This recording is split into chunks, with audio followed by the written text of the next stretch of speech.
Hello, everybody. Welcome to For the Love of Reading. I am Lady Walker, and it is a Jim Dandy of a pleasure to sup tea with you. And of course, it's always a pleasure when I can get an opportunity to share with you the books that I have read and the books that I am still reading.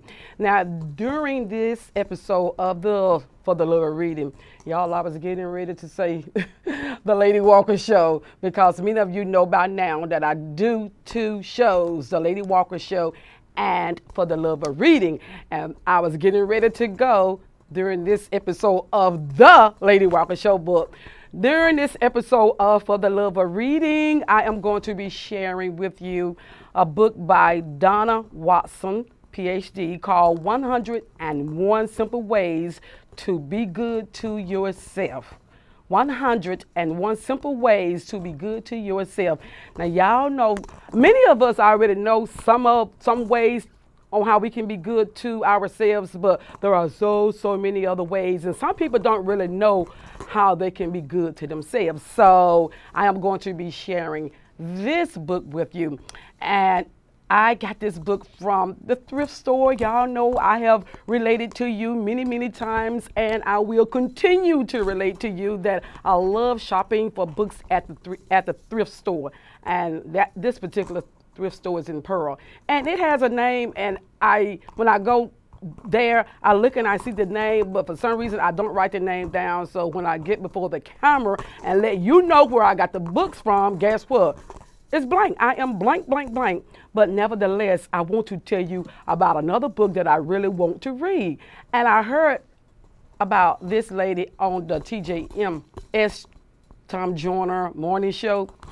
I heard about this lady. Well, I heard Jackie Reed interviewing her, and her name is Vanity. Vanity is a black woman who had butt injected, not silicone, but butt fillers injected into her derriere. Yeah, she did, but she has a book out, and it is called Shot Girl. Seemed like an interesting book, and she is sharing with those who purchase her book and read it, and even those who don't purchase her book but yet may have an opportunity to read it, on what happened, why she decided to get the fillery in. You know, she wanted that big badonkey. By the way, I'm pretty sure I pronounced that word wrong, but y'all know me. I'll let you know. I know I pronounced that word wrong, but she wanted a big derriere. And I did see a very small segment of an interview with somebody on, I think it was Entertainment Tonight, I'm not for sure. And y'all, she is out there. And then somebody like me will probably wonder, why do you want something so big like that? But anywho, she had some problems because the kind of stuff that was being injected into her, I think it was something was wrong with it, but quite a few women had that butt filler in. That's what I am going to call it. And it was like done through the black market, meaning that it really wasn't approved by the FDA, and people trying to make a buck. And when people are trying to make some moolah, they will just about present anything to somebody who is willing to pay for that service, even though that service may be bad for your health. You really have to be careful on whom you go and seek out something like that. Anything, just be careful on whom you go and seek out service from, because it can be detrimental to your health, your life.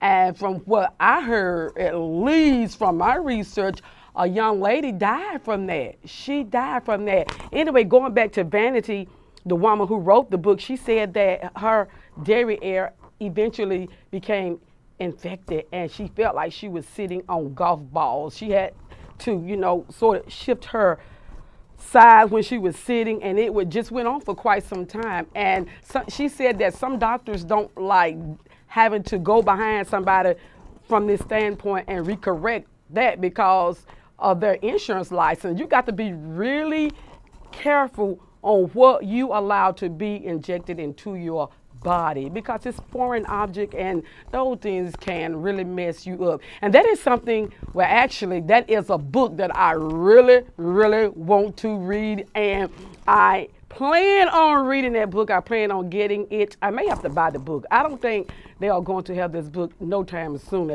at the library or either at the thrift store. But then and again, who knows, you know, they may, and then and again, they may not. But nevertheless, I do intend to get that book.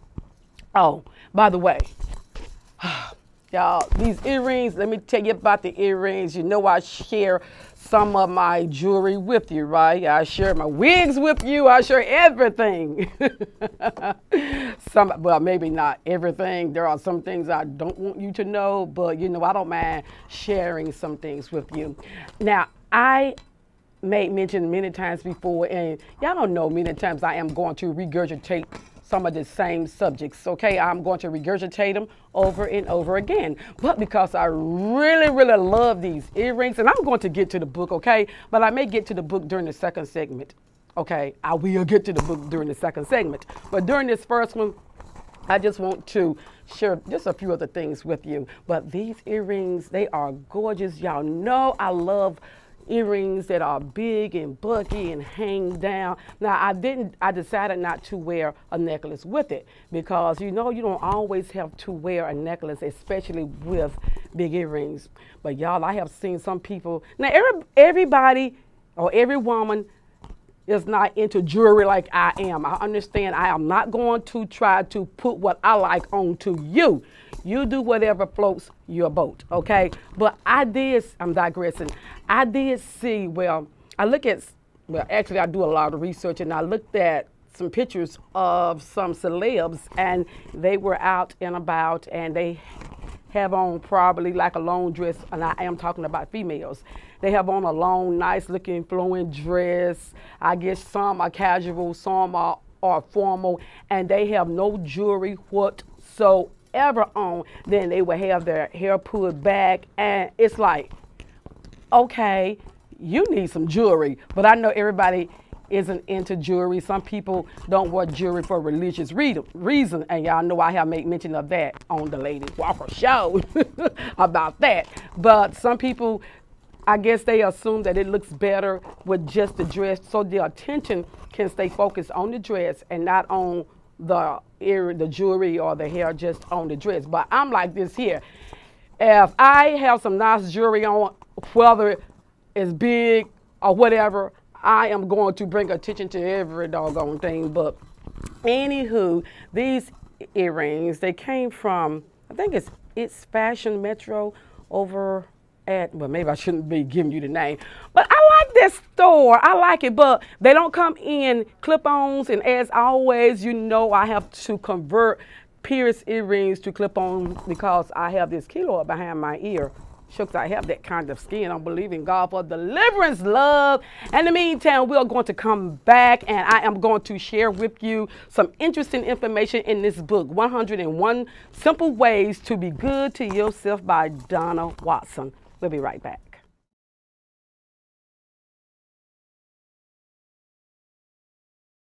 Welcome back to For the Love of Reading. Now, y'all, I am going to share with you. I really am. I will try my best not to digress on to another subject. But if I do, so what? Many of you by now are used to that. 101 Simple Ways to Be Good to Yourself by Donna Watson, PhD. Now, by the way, you know I got my glasses, right? And this, sometimes I can't see the writing unless it is in big 14, 16 fonts. 12 fonts not going to really do. I need my spectacles. But here's the interesting thing, y'all. If I put them on, oh, okay, that's not so bad because I got my eyelashes on and they are really out there. I didn't think that I would be able to do it, but nevertheless. Anywho, this book is about sharing with you some ways on how you can be good to yourself, and as I said so in the first segment, which reminds me, during the first segment, my earrings were clicking against the mic, so if you hear a lot of clink, clink, clink that was going on, they had to come and move my mic down, okay? All right, I'm so glad we got that solved. Anywho, Donna shares some ways on how we can be good to ourselves, and I think some of these ways I have certainly been put into use in my life, and some of the other ways I haven't done them as of yet, and I never looked at those particular ways as ways that I was being good to myself. I didn't look at it as, okay, let me be good to myself by doing this. I didn't realize that that is what it was. But y'all, you know how it is when you can go out of the way and do things for everybody except yourself, and you put yourself last and put everybody else before you. That's all fine and dandy, but you need a balance, because otherwise you are going to encounter a burnout, and you don't need that, okay? But she talks about many ways on how, and it's 101 ways. It's an easy read. It's an easy read, because there was another book that I was certainly going to share with you. That book was 300 and something pages. It was an easy read too, but it was so much to digest. And I had so many other things that I was tending to around the same time with that 350 something page book, that I came up on this book like a week later. And I said, okay, this is an easy read. I like this book. And you know, you don't have to have a zillion words to make a point. You can have 1 or 2 words, but of course, if you're going to purchase a book, you need a book that has more than 1 or 2 words. But you can still make your point without having to use a million letters or a million words. But one of the things she said that you can do to be good to yourself is that you can make a dream book. I did type it out, because I may not want to always open the book, so I typed it out in big fonts, 16 fonts. But she said, make a dream book. And I know that our pastor, well, my pastor has said many times before to make a dream book. And I have made a dream book, been having that book for about, that dream book probably about 4 years ago, but I don't look at it that often. But I need to, you know, at least once a week, go back and look at that book. You know, and I know some of my dreams in my head, but it's good when you see it on paper, because every day, you know, you are busy about life, and sometimes those dreams that you desired, that you want to come to fruition, can actually enter into the back of your mind, where you may not think about it for a long time to come, because everything else is taking up precedent in your mind at the forefront. But make a dream book. Now, she shares in this book about a friend of hers who made a dream book. This friend wanted to get married. She loved jewelry. She wanted a lot of diamonds, and she wanted to go to Bermuda. She wanted to vacation in Bermuda. And she put a picture of a man in her dream book. Now, here's the thing. Be careful, because God isn't going to make somebody marry you or whatever, because I wouldn't want any man desiring me. You know, I don't think I'm all that in a bag of chips, but I think I am, at least to me. Well, and she put a picture of a man. Now, that was interesting. What picture did you put in that book? But I guess that one really wasn't specific. She put a picture of a man in that book. She put diamonds in that dream book, and she also put a picture of Bermuda. And later on down the road, she met this man who became her husband. Her husband was wealthy. He was able to buy her the diamonds that she desired. And then, y'all, guess where the vacation, the honeymoon was? Exactly, Bermuda. How about that? That was in her dream book, y'all. And there are times I know some dreams, they may not come true, but there is nothing wrong with putting your vision in a book, because guess what? It just may come true. You never know. So don't discount it and think that this dream is so outlandish that it would never happen. You don't know that, okay? You don't know that.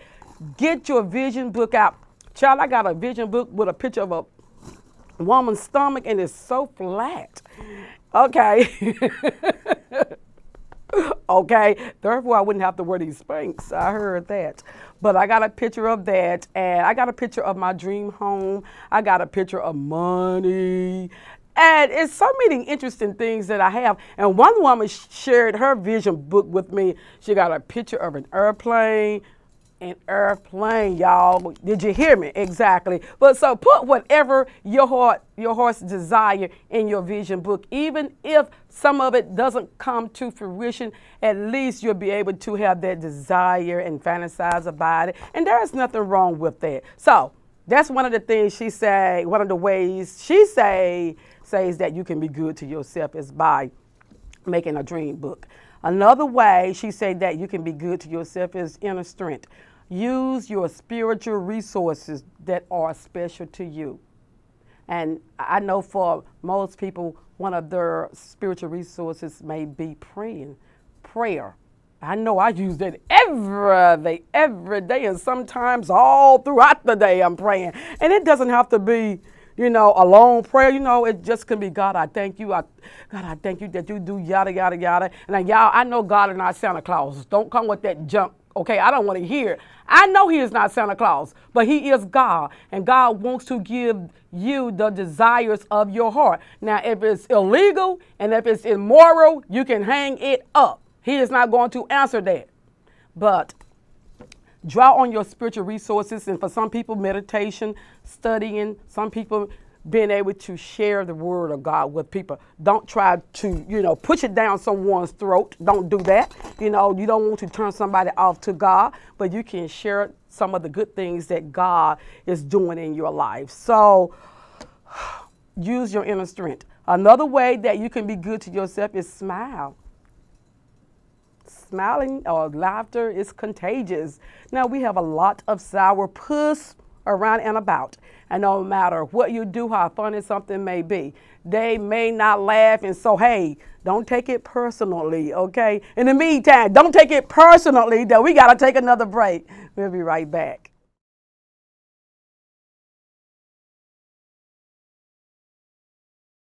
Welcome back to For the Love of Reading. Now, I was sharing with you some simple ways on how you can be good to yourself that is written by Donna Watson.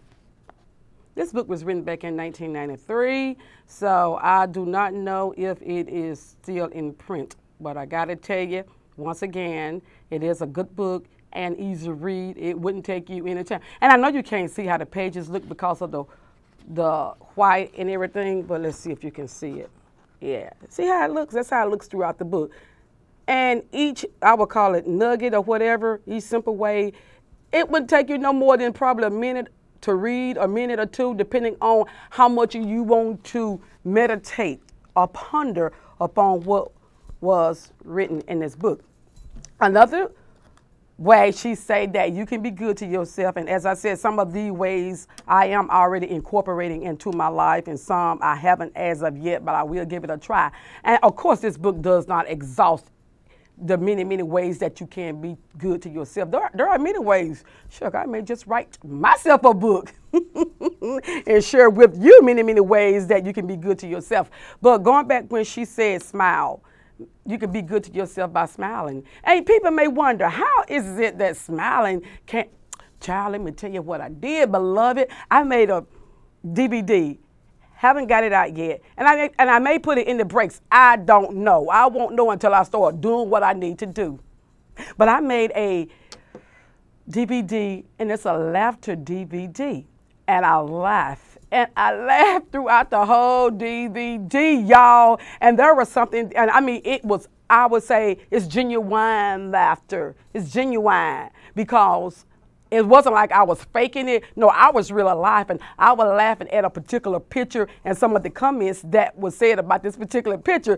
And I had my headphone hooked up to it and reading the comments and looking back at the picture at the same time, recording myself. Oh, ooh, I had myself a laughing of a time, okay? But laughter is contagious and all of that good stuff. So I'm not going to expatiate long upon that because I don't have a whole lot of time, but I do want to share as much as I can with you on ways that you can be good to yourself. Okie dokie, just be you, just be you. That's a way on how you can be good to yourself. Just be you. You know, many of us, well, let me rephrase that. There are many people who will love to be somebody else because when you're on the outside looking in, somebody else's life may appear to be all of that in a bag of chips too.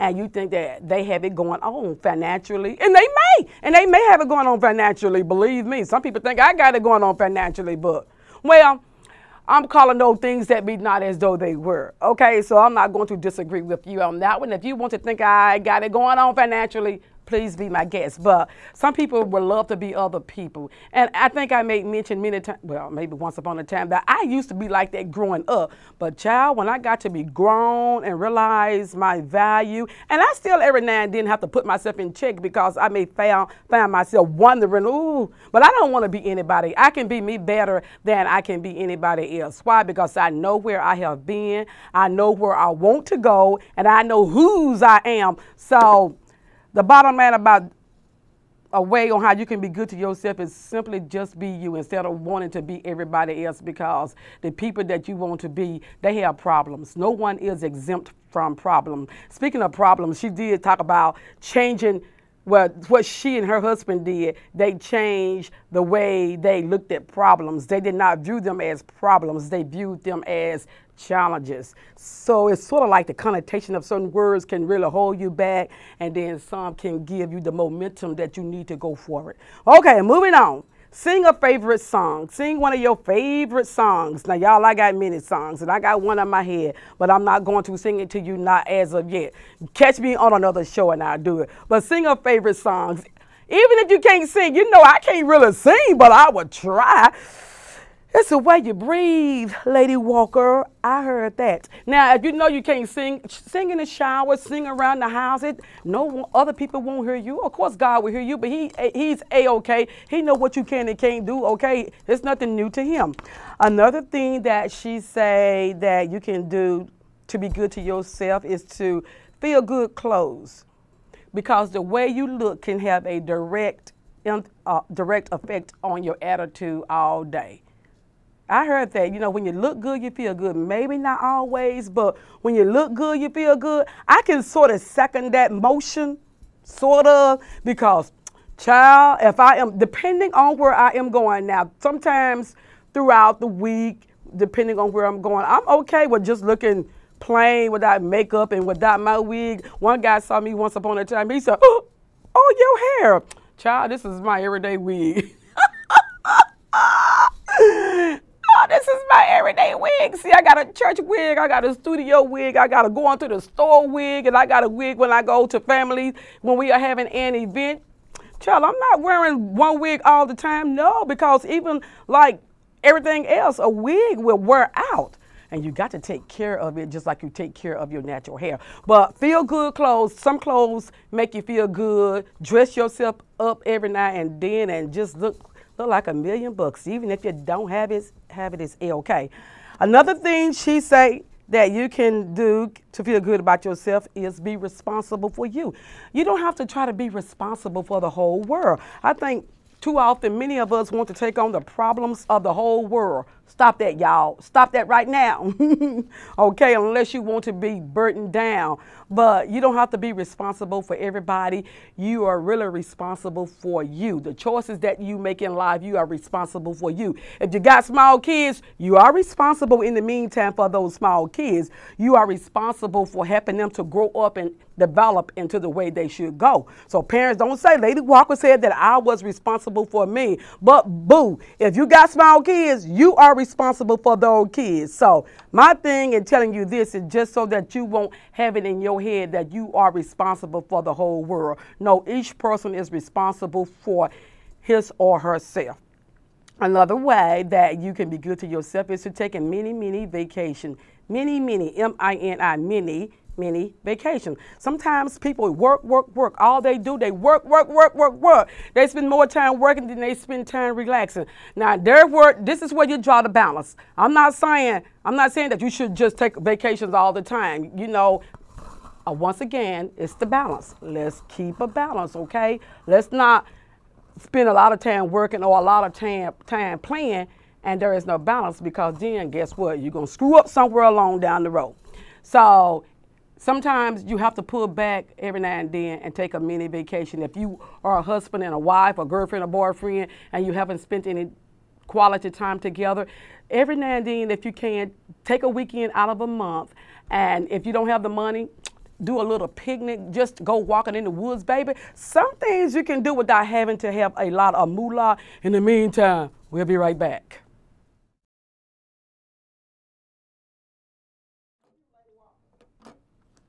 Welcome back to For the Love of Reading. If you are just not tuning in, it's a little too late. We are getting ready to close this show. But the book that I have have been sharing with you throughout this taping is 101 Ways to Be Good to Yourself by Donna Watson, PhD. 101 Ways to Be Good to Yourself. Again, there are many, many ways to be good to yourself. I only share just so many with you. Y'all know me, I get long-winded on one way, and that takes up the whole show. But one of the ways that I know I won't be able to expatiate upon to be good to yourself is to receive compliments when people give you a compliment, and then be able to give compliments back out to other people. So, y'all, I see this wrap-up thing going on. Well, and then, maybe I'll wait and share this one. But, you know, I can always come back and do a part 2 to this book, okay? Well, look, love, it has been real. In the meantime, I want you to know that the more you read, the more you know. The more you know, the smarter you grow. The smarter you grow, the stronger you will be when it comes to speaking your mind and making the right choices. Ta-ta.